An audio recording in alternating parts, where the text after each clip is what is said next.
Okay, I'm out at Soldier's Pass today. This is rimfires.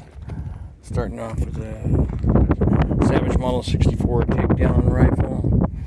I've got a 4x32 pellet rifle scope center point.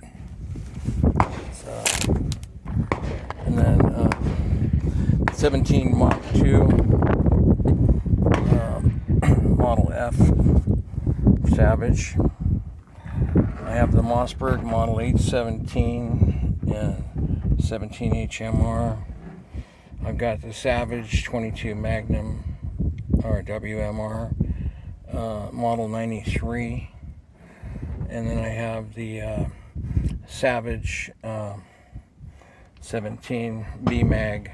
Excuse me, it's 17 WSM, and it's the B-Mag 17.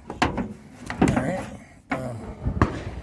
Anyways, it has fluted barrel, but they have a replacement stock you can get, which is better than this one, because of all the heat and velocity, this thing warps right away. So I've stuck a piece of paper in mine right there to keep it from bending. It's really accurate. Okay, now I'll show you the accuracy from these today. I made sure I got them sighted in, and I did some small 3-shot groups and stuff.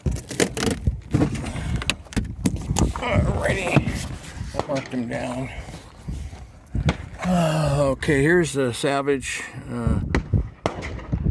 takedown rifle, 22 caliber, and then here's the Mossberg 17 HMR right there, and then here's the Savage 17 Mach 2 right there. Here's the Savage 22 Magnum, and then over here is the 17 WSM. So pretty good. So again, the 22 caliber long rifle, takedown rifle, Savage, Mossberg 17 HMR, Savage Mach 2, Savage 22 Magnum, and Savage B-Mag 17 WSM. That's pretty good. All at 25 yards.